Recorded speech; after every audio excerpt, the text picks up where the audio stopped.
All right, let's move over to Maryland then.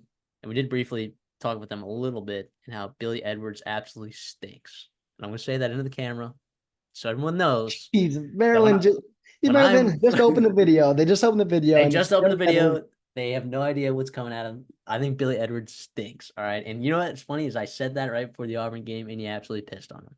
So look, Maybe good things. I hear upside.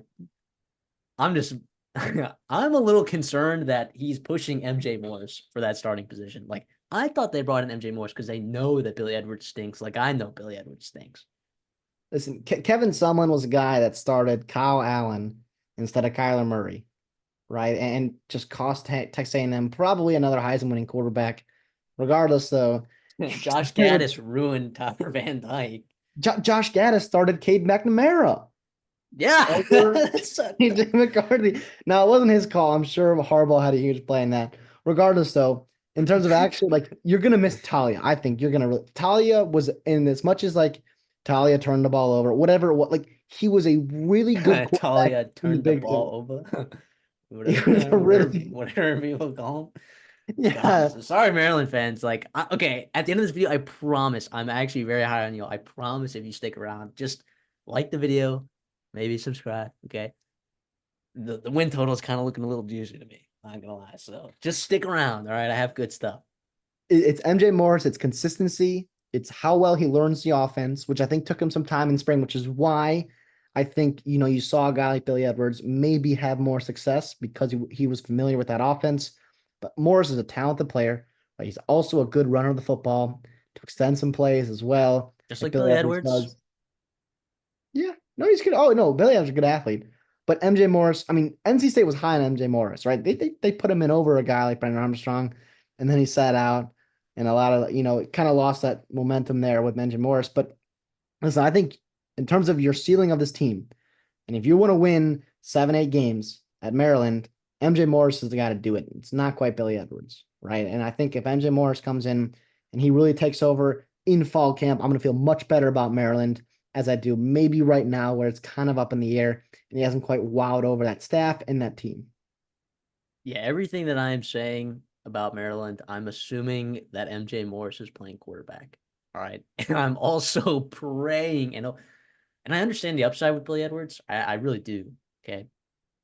But in the limited action that I've seen Billy Edwards play, and I'm not there at practices, okay. I'm sure there might be a person watching this that was, at the practices, but I just don't see it with Billy Edwards. All right. But the fact that he's pushing him makes me concerned.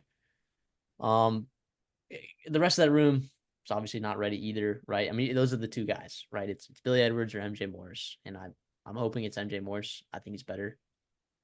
But oh well, I guess the running back room, Roman Emby and Colby McDonald, I think are pretty solid options.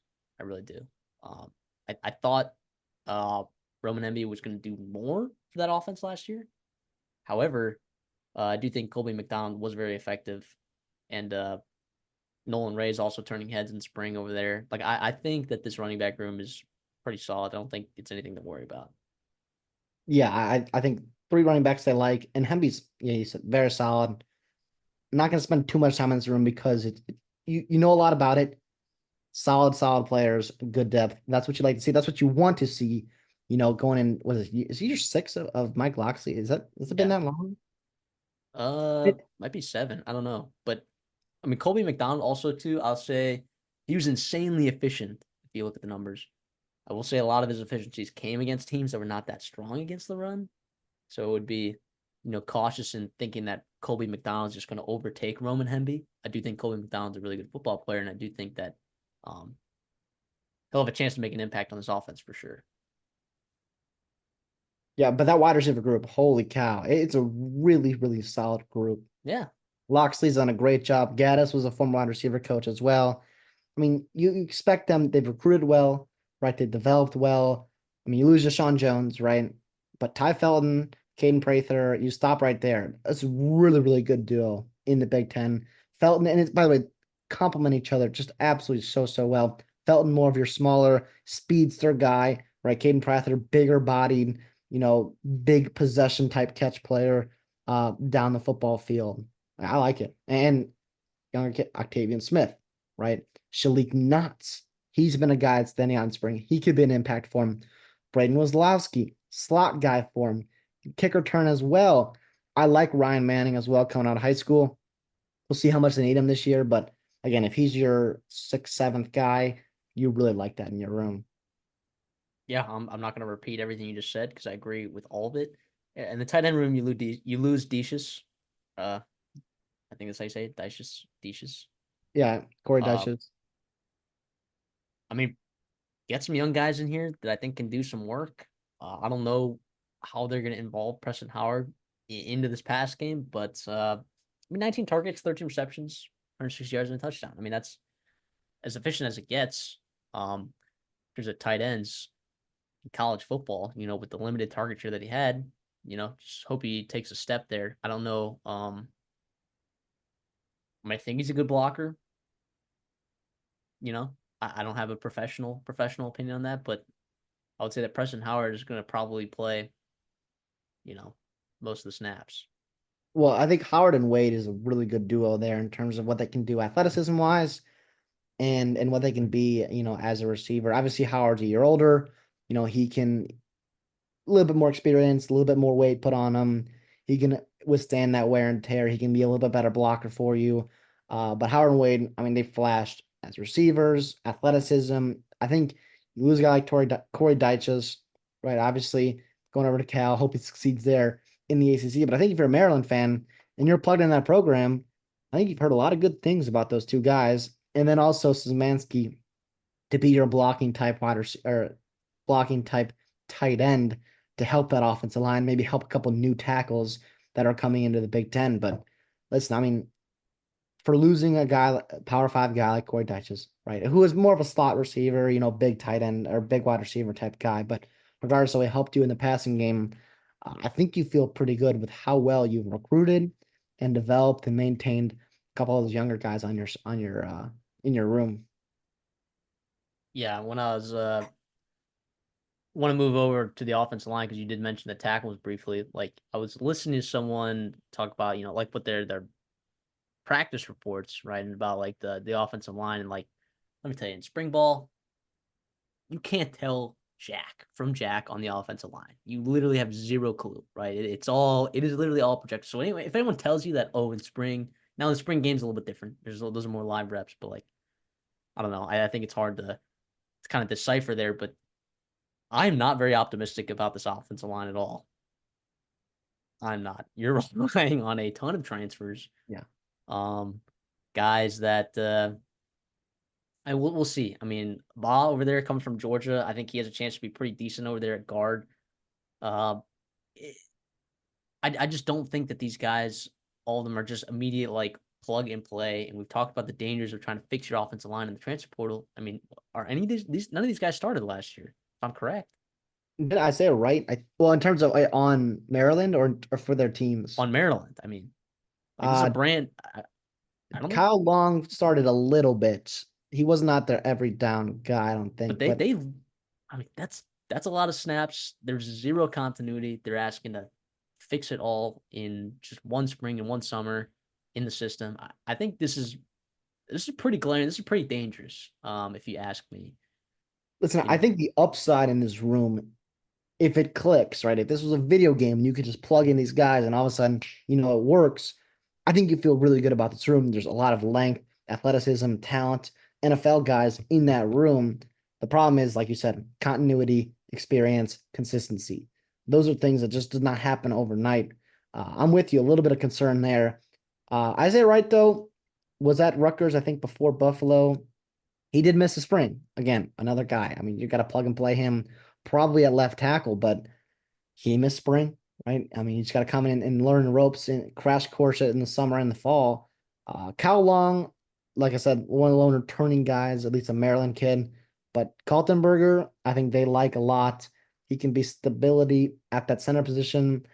Aluba, again, very, very much of a projection. Super, super athletic, but I think there's going to be some growing pains realistically. And then Alan Heron. I mean, he was a guy that lot of people pretty high on in terms of his upside and future playing a position of offensive tackle. He was a guy, excuse me, committed to Penn State and then flipped to Maryland right on signing day, which is a huge win for them. But again, he's coming from lower level competition. It might be tough. And then behind them, you got guys, Kevin Calhoun. He was a guy I was high on last year. Didn't quite put it together. It sounds like he's kind of fallen behind. But hope to see he puts it together maybe in the summer, in the fall. But Marcus Dumerville is there. And then, Andre Roy, a couple other depth guys. We'll see, though. We'll see. Doofus. Sorry, Wait, just what? funny name, DeAndre Doofus. Oh yeah, that's amazing. That's a great offensive lineman name for sure. Oh But yeah. So what I do you got? just here's what I'll say about it though. Like as scary as it is, kind of like I guess it's one thing. Like when I'm projecting this team, right? I'm not like worried about like the offensive line play being drastically worse than what I think it is if there's injuries, because I don't think I think there could be a drop off, from these starters to these second teamers, but I don't know if it's gigantic. If that makes sense at all. Like I don't think it's catastrophic if some guys go down. I Yeah, like the floor between the first and second team isn't that crazy. That's what I'm saying. That's just The, my the opinion. first team's upside though is for Oh yeah, sure yeah, yeah. ton Absolutely. of ton of NFL guys. Way higher upside than those second stringers for sure. And that's why those guys are starting. That's why I mean they're better in general, but I don't know. I guess if you wanted to spin it in a positive light, looking at that offensive line, I would say that their 9, 10, 11 doesn't look that much worse than their 5, 6, 7. If that makes sense, or their 4, 5, 3, 6. yeah, 4, 5, 6 or whatever. No, definitely. But yeah, so that's just a little scary. That's the scariest part of this offense to me. I think everywhere they kind of have weapons that they're comfortable with. I think if MJ Morris plays quarterback, can't stress that enough. I think that this offense can, do some things. I think it can be fine. I'm not going to say top half offense. I'm not going to say top quarter off. I just think it could be a decent offense if those things click. And like you were talking, because it sounds like you're higher on the offensive line than even I am. The offensive line clicks there. It definitely could be. Uh, but then just considering that this defense, I think could be pretty dang good. And let's talk about it. Let's talk about it. I mean, look, a couple years ago, you know, Kevin Steele was on your doorstep, and you're like gonna hire him, and he gets hired away to Miami, and you get quote unquote stuck with Brian Williams. But I think he's done a pretty good job there since he's been there. And I like it. I like it. I think in the front seven, they get like what most people back there. They lose Deshaun Barham to Michigan. Oh well, that is a pretty significant loss. But they returned 4 of their 5 players that had 15 or more pressures on that defensive line. Um, eh, I think they still have some really nice pieces there on the defensive line and in the linebacking core, Yeah, Phillips mostly in and the defensive line. But yeah, yes. I mean, obviously you lose Barnum, but that just happens. What it is, but I think they still feel really good in that front seven. I think yep, there's depth. I think there's upside. There's obviously experience coming back. You mentioned a couple of those guys. I want to highlight Jordan Phillips. He's probably that leader of that defensive line group. Legit NFL guy. I think he can do really really good for you. And I'm seeing 6 to 7 other guys in that front four. I'm sorry, that front line that are all returning and all coming back. Neil Avery, right? He's coming back from injury, but he's going to be a factor as well. Young kid there. It's pretty exciting. I mean, for Mike Locksley, gets the reputation that he has for being an offensive guy. You mentioned the defense coordinator. I mean, they've done a really, really good job for last year and then also this year projecting. You feel pretty good about this group. And if you're on the offense, it's just like take care of the football, run the ball, score when you get turnovers, and whatnot. But it's pretty fun, pretty exciting for Maryland fans.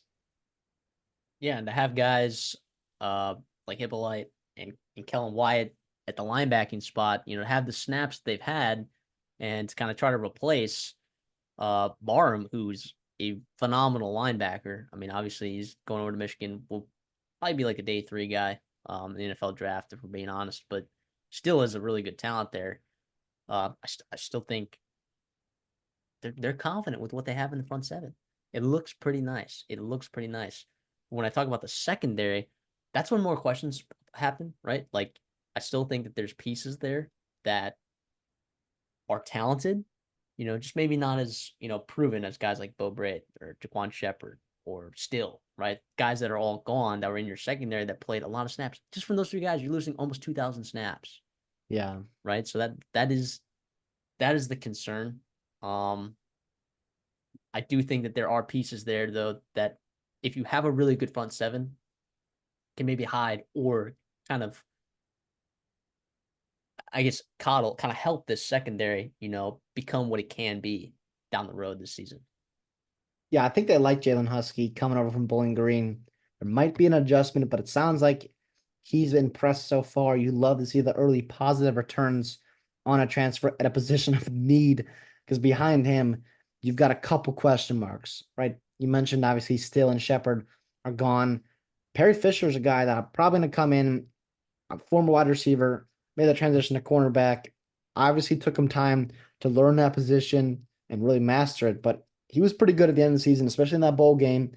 I know it was Auburn, and Auburn struggled in that game, and Billy Edwards looked good in that game. But Perry Right? Fisher, it was Be careful exciting. with that. Did Billy Edwards look that good in that game? Billy Edwards won the football game. Billy Edwards won the football Lionel Whitaker, right? He's behind him. That's solid depth for you there. Braden Lee, another guy. Um, maybe a young kid. Holy cow. Uh, but again, you get four guys that are talented, that have the length and athleticism to play in the Big Ten. It's a good start. It's a good start. The safety position, though. I mean, I really like Dante Trader. I think he's pretty damn good. Wait, what say you? I'm just sorry, real quick. Billy Edwards was 6 of 20 in the bowl game against Auburn. Won't let it go. Sorry, you're gonna have to repeat the question just because I am so infuriated by Billy Edwards' play at quarterback. Dante Trader and Glendon Miller at safety. I think that's a pretty good Oh, duo. yeah. Oh, Trader's got high absolutely. upside, right? Miller's a solid player, redshirt senior. We love that in your back end. A lot of Again, a lot of snaps between those two guys. That's yeah, important. definitely. And Le'Veon Scruggs is there. You've got Rex Fleming, a couple young guys as well. Listen, I like Kevon Humes, right? He was a guy that we talked about him on signing day. That was a late get for them in Maryland. Very talented player, established high school. Staying in the state too. Yep. If you That's, need him, that's not great. But I think whatever he gives you in terms of maybe on the out of conference, building depth, whatever it may be, that'd be awesome. That would be awesome. yeah, let's head on over to the schedule then. I mean the win total. That's 6.5. This win total opened at 7.5, and I'm really upset that I didn't take it. I think 7-5 and 6-6 are way more likely than 8-4. So I'm, at least when I'm looking at it, I'm pretty sure it opened at 7.5. Let me double check that. Yeah, I got it right here. It opened at 7.5, which is pretty nuts. Absolutely juice to the under, but still, I thought would have been pretty good value. Uh, the schedule includes UConn at home to start the game or to start the season. Michigan State at home. Then you go to Virginia. You get Villanova at home. Indiana on the road. Then a bye. Northwestern at home. USC at home. At Minnesota, you get a bye. Then at Oregon. Rutgers at home. Iowa at home. And then at Penn State. I'm on the over for Maryland, over 6.5. I think 7-5 is the most likely outcome here. But again, I think 7-5, 6-6 are way more likely than 8-4. Um, yeah, I really like this defense. And the problem with this, and I don't do this often, when there's uncertainty on the offensive line, I tend to stay away from overs because stuff can collapse big time by the end of the season. But I think a lot of your wins are going to be coming at the beginning of the season. If you just stay healthy at the beginning of the season, if you beat UConn, if you beat Michigan State, if you now Virginia is not a guaranteed win. I want to get that out of the way. They were up what, like 14-0 early in that game last year, and then Maryland kind of Calandra. stormed Calandria. I mean, and it's at Virginia, old rivalry. I'm not going to guarantee that win, but if you can start the season 4-0, maybe 5-0, right? I think you have a chance in that stretch against Northwestern, USC, and Minnesota to maybe snag something there. And then I think Rutgers at home is going to be a key game that I think the win total might be on the line with that Rutgers game there. Yeah, listen, I wanted to be on the over because I do like this team and I do like the staff and Mike Locksley, but I'm going to take the under, right? Because I mean, you go 3-0 on a conference, hopefully, right? You mentioned that Virginia's not an automatic win. It's not. I'll give it to you for the purpose of, calculating, wins and whatnot. I'll throw Michigan State in there as well. That's 4 wins. But then you got to go 3-3 against Indiana. You mentioned Rutgers, Iowa, Minnesota, Northwestern, UC. To me, I'm seeing a couple teams that pretty good pass rushes. Iowa, Rutgers, Minnesota, Northwestern, USC, early signs out of camp that you're hearing some push on the defensive line. That scares you for sure. And shakiness at quarterback and O-line, never a good recipe. Never something you want to be scrambling to figure out in fall camp. And you have to start hot. And if you're MJ Morris in a new system, right? If your offensive line that's new to each other and gelling and still working on playing the position, gonna take time to gel. I don't know, man. I like the team, and I think the future of Maryland football is definitely, getting better, getting better, getting better incrementally. But I think 6-6 is a really solid year, and I think you'll take a bowl game and be fine with it. Yeah, I don't believe you. I'm not taking this to the counter for sure. It is juiced pretty heavily to the under. I think I'm seeing like minus 142. Is that where most of these are at? Yeah, I've Is got on the my over too. the over the best place you can get it's like plus 125. So yeah, I no, I don't blame you for that at all. And dude, like this could fall apart if you're relying on that Rutgers game to win that Rutgers game and your offensive line is not healthy, or it's playing at its worst. Yeah, it stuff could happen. I'm hoping that Mike Locksley's got his stuff together over there. Not that I believe in that offensive coaching staff to get stuff done there, but I do believe in Brian Williams, and I think that this defense like was a top 20 defense in the country, and that's like last year. That's not crazy to say, despite No? people in the comments telling me otherwise. It was a top 20 defense in the country. It was good, and I'm hoping keeping all those pieces in the front seven or most of them, you know, piecing together that secondary with guys that are talented and some guys that even have snaps. I think that there's a pretty decent chance that this Maryland team could be a 7-win team. Well, yeah, and last year, real quick, last thing. Last year, you lost to Illinois and Northwestern in the middle of the season. You could have won 9 And games. yeah, you could have been 9-3 and playing in a really good bowl game. Instead, you went and swamped Auburn. Last thing I do want to say on the staff, Brian Ferentz is going to be an analyst or a run game coordinator, right? I think for Maryland. And by the way, he's really good at offensive line. I know you didn't. If you're a Maryland fan and you saw that Maryland hires Brian Ferentz, excuse my language, but no, listen, I think he could be of value, right? I'm not saying he's going to change the offensive line. I'm not saying he's going to, he's not going to bring Iowa's offense to Maryland, but I do think it's another person in that room to help develop and kind of, speed run, this offensive line for you. That's It's like the island of misfit toys over there with that offensive Yeah, staff. It's yeah. crazy. Well, listen, Mike Locksley was a Saban guy, and Saban was known for, recycling coaches and taking guys who struggled at other places, maybe other things in their life. You've got Gaz and Kevin someone, Sumlin. I'm not gonna say it. Brian Ferentz. Let's go Maryland. Let's go Terps. Let's go Terps.